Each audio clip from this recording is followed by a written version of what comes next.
tenses. What does the word tense mean? The word tense comes from Latin tempus, time. Tense का क्या मतलब है? हर word जो exist करता है, जो बामानी वर्ड है, उसका कोई ना कोई मतलब होता है. सबसे पहले हम देखेंगे कि जो वर्ड टेंस इटसेल्फ है, इसका क्या मतलब है. ये जो वर्ड टेंस है, ये लातीनी जुबान से आया है और टेम्पस से निकला है, जिसका मतलब है टाइम. यहाँ पर आप देख सकते हैं कि टेंस में टी और टाइम में जो टी है, उन दोनों को मैंने हाईलाइट कर दिया है ताकि आप याद रख सकें. T tense, T time. Tense का मतलब है टाइम. ये बात आप यहाँ पर इस स्लाइड पर ज़हन नशीन कर लीजिए, क्योंकि ये टॉपिक काफ़ी डिफ़िकल्ट है और एज अ स्टूडेंट जो है वो आप हमेशा ये कहते हैं कि टेंसेस हमें नहीं आते, ये टेंसेस हमें समझ में नहीं आते. अभी हम समझते हैं, उसके बाद फिर हमें भूल जाते हैं. छोटी छोटी चीज़ें अगर आप स्टेप वाइज अपने माइंड में रखेंगे तो आपको टेंसेस नहीं भूलेंगे. अब टेंस का मैंने आपसे कहा कि टेंस का मतलब है टाइम. लेकिन किस चीज का टाइम? सिर्फ घड़ी का टाइम? किस चीज का टाइम? टाइम ऑफ एक्शन, काम का वक्त है. हम किस वक्त की टेंस में बात करते हैं? काम के वक्त की बात करते हैं कि काम किस वक्त में और किस वक्त हो रहा है. यहां पर अगर आप देखें तो मैंने नंबर 1 टाइम और दूसरा एक्शन. जब भी आप टेंसेस की या टेंसेस के रूल की बात करेंगे तो दो चीज़ों को आपने बहुत अच्छे से जहन में रखना है कि टेंस में टाइम प्लस एक्शन, दो ऐसी चीज़ें हैं जिन्हें आपने जहन में रखना है. टाइम है, टेंस का मतलब है टाइम, लेकिन किस चीज़ का टाइम जी? एक्शन का टाइम, वर्ब का टाइम, काम का वक्त, कब काम हो रहा है. अब यहां पर किसी भी सेंटेंस में जब हम देखते हैं कि इज आ गया, आर आ गया, एम आ गया, हैव आ गया, हैज आ गया, तो हम परेशान हो जाते हैं और फिर हम ढूंढना शुरू करते हैं जी फर्स्ट फॉर्म कहाँ लगी है, थर्ड फॉर्म कहाँ लगी है. और हम सबसे पहले ये ढूंढना शुरू करते हैं कि ये कौन सा टेंस है. अब यहां पर आप याद रखिएगा कि टेंसेस के रूल तब अप्लाई होंगे जब दो चीजें किसी सेंटेंस में मौजूद होंगी. पहली चीज है टाइम, दूसरा एक्शन.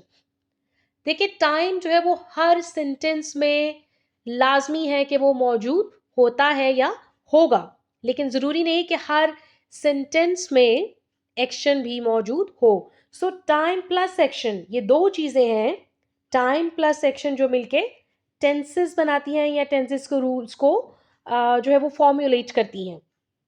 अगर ये सेंटेंस जो मैंने यहाँ लिखा है हम इसको देखें, she is very pretty girl, ये लड़की बहुत खूबसूरत है. लेकिन क्या ये कोई काम कर रही है? इसमें कोई काम है? टाइम का जिक्र तो है क्योंकि इस का मतलब है. मौजूदा वक्त की बात हो रही है. वो आज खूबसूरत है, हो सकता है कल नहीं थी या आने वाले वक्त में ना हो, लेकिन आज ये लड़की बहुत खूबसूरत है. वक्त का जिक्र तो है, लेकिन यहां पर एक्शन आपको नहीं नजर आएगा. हमें नहीं यहाँ बताया गया कि ये लड़की कोई काम कर रही है. टेंसेस के रूल्स जहाँ पे थर्ड फॉर्म और फर्स्ट फॉर्म और जो है वो सेकंड फॉर्म की हम बात करते हैं तो वो यहाँ पर नहीं अप्लाई होगी, क्योंकि हमें दो चीजें चाहिए हैं, टाइम प्लस एक्शन. टाइम तो है लेकिन एक्शन यहाँ पर मौजूद नहीं है. इसी तरह से अगर आप कंपैरिजन में ये वाला सेंटेंस देखें तो दोबारा मैं आपको बताऊं कि टेंसेस में दो चीजों का होना जरूरी है, टाइम प्लस एक्शन.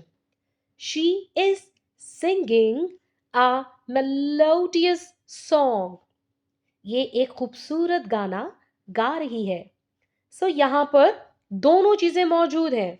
इज आपको टाइम बता रहा है और सिंगिंग आपको एक्शन बता रही है कि लड़की कोई काम कर रही है. यहां पर हम देखेंगे कि कौन सा टेंस है और कौन सी फॉर्म ऑफ वर्ब लगानी है। लेकिन चूंकि यहाँ पर आज की इस वीडियो में हम सिर्फ इंट्रोडक्शन देख रहे हैं टेंसेस का, तो इन तमाम चीज़ों को हम डिटेल में अगली वीडियोस में देखेंगे। एक छोटी सी ड्रिल हम कर लेते हैं। Doctor is very tall. Doctor बहुत लंबा है। क्या इसमें डॉक्टर कोई काम कर रहा है? इसमें वक्त का जिक्र तो है लेकिन कोई काम नहीं है। Doctor is operating a young boy. Doctor एक जवान लड़के का ऑपरेशन कर रहा है। सो इज यहां पर टाइम बता रहा है और ऑपरेटिंग जो है वो काम, हमें पता चल रहा है कि डॉक्टर ऑपरेशन कर रहा है, कोई काम कर रहा है। सो यहां पर वक्त और काम दोनों का जिक्र मौजूद है। नेक्स्ट देखिए, माई कैट वॉज ब्राउन। मेरी बिल्ली कैसी थी जी? मेरी बिल्ली ब्राउन थी। लेकिन क्या बिल्ली के काम के बारे में कोई जिक्र है? कोई जिक्र नहीं है। वॉज का जो वर्ड है वो आपको पास्ट का वक्त बता रहा है, गुजरे हुए कल की बात हो रही है कि बिल्ली कैसी थी? ब्राउन थी। आज की बात नहीं हो रही। लेकिन यहां पर आपको कोई काम नजर नहीं आ रहा। वॉज का जो वर्ड है वो सिर्फ हमें वक्त बता रहा है कि वो किस वक्त ब्राउन थी। Brown cat was licking its paws. Brown cat अपने पांव चाट रही थी। सो यहां पर जो ब्राउन कैट है वो कोई काम कर रही थी गुजरे हुए कल में। यहां पर जो वॉज का वर्ड है वो आपको वक्त बता रहा है सिर्फ, और जो लिकिंग है वो एक्शन बता रही है। किसका एक्शन बता रही है? कैट का, कि कैट क्या काम कर रही थी।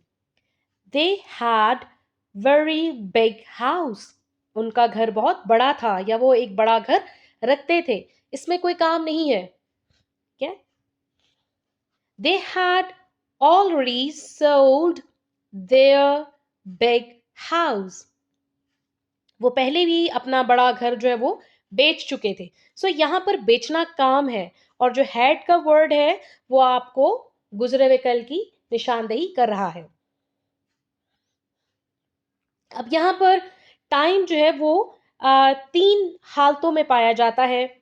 प्रेजेंट, आज की बात होगी। पास्ट, गुजरे हुए कल की बात बताता है आपको। और फ्यूचर जो है वो आने वाले कल की बात करता है। सो यहाँ पर जो टाइम है वो तीन हिस्सों में डिवाइड हो जाता है। किसी भी सेंटेंस में आप इन तीनों में से कोई एक वक्त का जिक्र पाएंगे या उसको देखेंगे। इसी तरह से एक्शन जो है उसकी जो ग्रामेटिकल उसके लिए वर्ड यूज होता है वो है वर्ब। सो वर्ब, कोई भी काम जो आप करते हैं वो वर्ब है। वर्ब पर भी मैंने एक बड़ी डिटेल्ड वीडियो बनाई है, मेरे चैनल पर मौजूद है। आप उसको ज़रूर ज़रूर गो थ्रू कीजिएगा, उसको ज़रूर देखिएगा। आपको जो वर्ब है उसका टॉपिक बड़ा ठीक से समझ में आएगा, क्योंकि वर्ब के बारे में भी हम कंफ्यूज हैं। बहुत सारी ऐसी चीज़ें हैं जो हमें नहीं पता वर्ब के बारे में, तो आप वो वीडियो ज़रूर देखिएगा। ड्रिंक, ईट, chew, wash, run, jump, love, hate, move, sleep, condemn, listen, observe, think, come, arrive. So काम कोई भी हो सकता है। टेंसेस में आपने दो चीजों को जहन में रखना है, टाइम प्लस एक्शन। अब यहां पर आप देखिए कि काम जो है वो तब्दील नहीं होगा। काम कोई भी काम है, जैसे यहां पर है she is writing a letter. ठीक है, सो राइटिंग आपको तीनों सेंटेंसेस में नजर आ रही है। काम है ना, तो काम आप अभी कर रहे हैं, आपने कल किया था, या प्लान कर रहे हैं कि आप फ्यूचर में करेंगे, काम सेम रहेगा, वक्त तब्दील होता चला जाएगा। She is writing a letter. So इसका जो वर्ड है वो आपको प्रेजेंट टाइम के बारे में बता रहा है। She was writing a letter, वो खत लिख रही थी। सो वॉज में वक्त तब्दील हो गया, काम तब्दील नहीं हुआ। She will be writing a letter. यहां पर अगेन आप देखेंगे वक्त तब्दील हो गया, लेकिन जो काम है वो सेम है। ओके जी, ये बहुत इंपॉर्टेंट है। अब हम किस तरह से याद रख सकते हैं कि कौन से वक्त का जिक्र है, और बाकी जो फर्दर रूल्स हैं और बाकी जो चीज़ें हैं उनको हम बाद में देखेंगे। अब यहाँ पर इनिशियली पहले स्टेप पर आपने ये करना है कि वो तमाम वर्ड्स जो आपको वक्त बताते हैं, जिनको हम टाइम टेलर्स कह सकते हैं, उनको आपने याद कर लेना है, उनको आपने अपने दिमाग में बिठा लेना है, और उसके बाद फिर आप जो है वो बाकी चीज़ों को आसानी से सीख पाएंगे। जिस तरह से प्रेजेंट टाइम आप देखें, तो प्रेजेंट टाइम में ये वर्ड्स जो हैं ये आपको वक्त बताते हैं। Do, does, is, are, am, has, have, has been, have been. So ये जो वर्ड्स है, इस चार्ट को आप अच्छी तरह से समझ लीजिए, सीख लीजिए, याद कर लीजिए। जहां पर भी आप ये वर्ड्स देखेंगे तो आप जान लें कि प्रेजेंट टाइम की बात हो रही है। इसी तरह से पास्ट टाइम, जहां पर आप ये वर्ड देखें वहां पर आप समझ आए कि पास्ट की बात हो रही है। Did, was, were, had been. इसी तरह से फ्यूचर के वर्ड्स डिफरेंट हैं। ये सारे के सारे वर्ड्स आपको बेसिकली टाइम बता रहे हैं। Will, shall, will be, shall be, will have, shall have, will have been, shall have been. Thank you very much.